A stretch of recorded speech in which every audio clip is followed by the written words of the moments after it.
India કરતાં Laos કેટલું મોંઘું છે તો વોચમેન નથી રાખતા. જેટલા બી ભાડુત રહેતા હોય એને કી આપી દેવાની. અને ખાસ કરીને આજ આપમાં મહત્વનું એ છે કે હું ગુજરાતીમાં બોલી. આપણે મતલબ જે ગુજરાતી વાળી વસ્તુ બધી જોઈએ ને મને મળે એવું લાગતું નથી. આપણા ઇન્ડિયા વાળાનું પબ્લિક એવું વિચારે કે આવી ગાડી લેવી મતલબ ખટારો છે. 2,65,000 એટલે 1,000 રૂપિયામાં 24 કેન આવે. તો ક્યાં હાલચાલ ભાઈ લોગ. આજે આપણો વ્લોગ સ્ટાર્ટ કરશું ગુજરાતીમાં, હિન્દીમાં નહીં, કારણ કે આજનો ટોપિક જ એવો છે. હું અત્યારે છું લાઓસમાં. ફરવા જેવી ઘણી બધી વસ્તુ છે. મેં ફરી પણ લીધું છે અને અમુકના મેં બ્લોગ પણ બનાવ્યા છે, અમુકના હું બનાવી પણ નથી શક્યો. પણ આ ટોપિક એવો છે ને કે આ ટોપિક બધાને ખબર હોવી જોઈએ. ઇન્ડિયા કરતાં લાઓસ કેટલું મોંઘું છે, અહીંયા મોંઘું શું શું છે અને આગળ હું તમને બતાવીશ. આ આપણી ગાડી છે, ગાડી થઈ ગઈ છે ત્યાર. હું જે અહીંયા રહું છું એ આ ઘર આખું તો હું ન બતાવી શકું, કારણ કે થોડુંક પ્રાઇવસી નામની વસ્તુ હોવી જોઈએ. અચ્છા, તો આપણે મૂકી દઈએ ગાડીમાં બેગ. અને અહીંયા મોસ્ટ ઓફલી વોચમેન નથી રાખતા. એનું કારણ એ છે કે વોચમેનને પગાર આપવો એ અહીંયા પોસાય નહીં. એટલે અહીંયા એક આ લોકોએ નવી સિસ્ટમ આપી છે. જેટલા બી ભાડુત રહેતા હોય એને કી આપી દેવાની. આવી રીતે બટન દબો એટલે ખુલી જાય, બીજું બટન દબો એટલે બંધ થઈ જાય. પગાર બચાવવા માટે એક પ્રકારની ખરાબ વસ્તુ કહેવાય કે વોચમેન નથી રાખતા એટલે બિચારાને પગાર ન મળે. પણ હવે આવું છે. બાકી તમને સારું લાગે તો ઠીક છે. બાપા સીતારામ. थैंक यू, आपका ये उपकार जिंदगी भर याद रहेगा मुझे. તો મેં લોકેશન નાખી દીધું છે. અહીંયા જે માટે છે, ડી માટે છે અને અહીંની અમુક કંપની પણ છે. પેલું મકસદ તો આપણો એવો છે કે બધી કમ્પેરિઝન આપી વસ્તુની. અને ખાસ કરીને આજે આપમાં મહત્વનું એ છે કે હું ગુજરાતીમાં બોલી. તો જોઈએ પહેલી વખત ગુજરાતીમાં કેવો વ્લોગ બને છે. મારી હાથે નવો એક્સપિરિયન્સ થાય ગુજરાતીમાં. બાકી અત્યાર સુધીમાં તો તૂટલું ફાટલું હિન્દી ને ઇંગ્લિશ બધું મિક્સ કરીને બોલતા. હવે આજે પ્રોપર એકદમ કાઠિયાવાડી લેંગ્વેજમાં આપણી આવશે આપણો આ નવો વ્લોગ. चलो भाई देखो अब मैं क्या करता हूँ. આપણે ડી માર્ટમાં બી જઈ શકત, પણ ડી માર્ટ મને રસ્તામાં નથી આવતું. એટલે જે માટે એની જેવું જ છે, એનો ભાઈ જ છે, નાનો ભાઈ જ. અહીંની કરન્સી છે કીપ. અહીંયા કીપે ચાલે, બાટે ચાલે અને ડોલરે ચાલે. મોસ્ટ ઓફલી અહીંયા કીપ ચાલે. એમાં ભાવ લખેલો હોય છે. ડિસ્પ્લે ઉપર નીચે લખી દે જે વસ્તુ હશે, જેટલાની હશે એને કન્વર્ટ કરીને જેટલાની આપણે ઇન્ડિયન રૂપીસમાં થાય એવું લખી નાખી ડિસ્પ્લેમાં. એટલે તમે જોઈ લઈ લો કે આપણે ઇન્ડિયામાં કેટલું સસ્તું છે અને કઈ વસ્તુ મોંઘી પડે. કે આજનો બ્લોગ કરી સ્ટાર્ટ અહીંથી. तो चलिए शुरू करते हैं. તો ફાઇનલી આવી ગયું છે આપણું જે માર્ટ. અહીંયા કરી દીધી પાર્કિંગ. તો આપણે જે માર્ટમાં આવી તો ગયા છે અને આ બહારથી જોતાં એવું લાગે છે કે નાનું છે. આપણે મતલબ જે ગુજરાતીવાળી વસ્તુ બધી જોઈએ ને મને મળે એવું લાગતું નથી. ડી માર્ટમાં જઈએ, થોડુંક દૂર તો છે. તો ત્યાં જઈને સીધો વિડીયો ઓન કરી. તો ફાઇનલી આવી ગયા છીએ આપણે ડી માર્ટ. આ ભાઈ જો જાય છે ને બાકી ભરી ભરીને. આપણા ઇન્ડિયા વાળાનું પબ્લિક એવું વિચારે કે આવી ગાડી લેવી મતલબ ખટારો છે આ.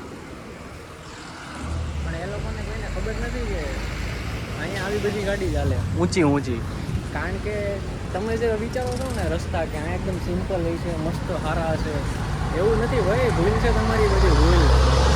સિટી બહાર લેવા નીકળે છે ને એમાં પહાડો ચાલુ થઈ જાય, કારણ કે આખું પહાડોમાં છે.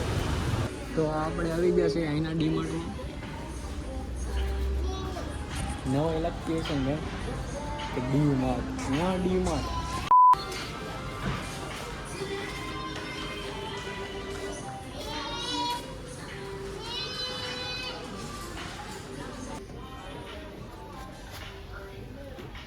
₹53,000 કી.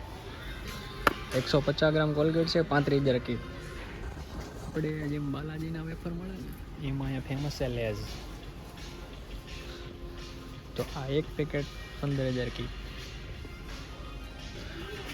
6 પેકેટ મળે 44 ગ્રામના 87,000 કી. બાકી ફર્નિચરથી માંડીને બધી વસ્તુ મળે છે અહીંયા. આ કપડાં ધોવાનો પાવડર છે વોશિંગ મશીનનો 83,000 કીપમાં. ચા પત્તી મતલબ આપણે ભૂકી કેવી 1,40,000 કીપ. તો આ આવું પેકેટ આવે અહીંયા જેમાં 4 સફરજન છે. આ પડે છે 44,700 કીપ, એટલે 160 રૂપિયા જેવું પડે. તો આ મોંઘું છે કે સસ્તું છે ખબર નહીં આવે. અને શું કહેવાય એ નથી ખબર. ખરબૂજા કહેવાય લગભગ. આનો ભાવ છે 88,800 અને ઇન્ડિયામાં થાય સમથિંગ 400 રૂપિયા જેવું. આનો ભાવ છે 1,05,000, એટલે ઇન્ડિયાના સમથિંગ 1 કિલો 400 રૂપિયા. કેરી મળે 45,200 રૂપિયા. દાડમ મળે કિલો 42,160 રૂપિયા. ભાવ છે કિલો 35,000 કી, એટલે આપણે આ ઇન્ડિયાનો ભાવ થાય 130 રૂપિયા. પછી આમાં બી વકલ છે, આવા બટેટા લેવા જાવ તો 100 રૂપિયામાં મળી જાય. થોડા ખારા બટેટા લેવા જાવ તો 130માં મળી જાય. ટીકી રાઈસ 1 કિલોનો ભાવ છે 1000 કી, એટલે 190 રૂપિયા.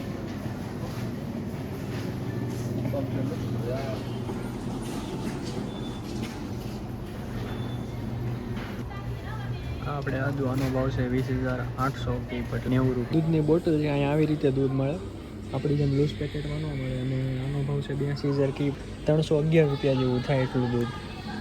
તો દૂધ તો ભાઈ બહુ મોંઘું છે અહીંયા. મૂકી દઈએ આપણે પાછું એની જગ્યાએ. તો હવે જેટલા પણ નાના બાળકો વિડીયો જોતા હોય તો એન્ડ કરી દઉં, કારણ કે હવે હું બિયર એવું બધું બતાવીશ. તો આપણે ખાલી ભાવ જોવા માટે હું તમને કહી દઉં કે 24 કેન આવે આની અંદર, અને 330 ml આવડા કેન આવશે. એનો ભાવ છે 2,65,000, એટલે 1000 રૂપિયામાં 24 કેન આવે. આ કાસબરની બોટલ છે 330 ml 17,000 કી, એટલે 60 રૂપિયા જેવી પડે. બિયર લાવો 17,000 કી 60 રૂપિયામાં. આ બડવાઇઝર 27,100 રૂપિયા જેવું. એની કેન 25,000.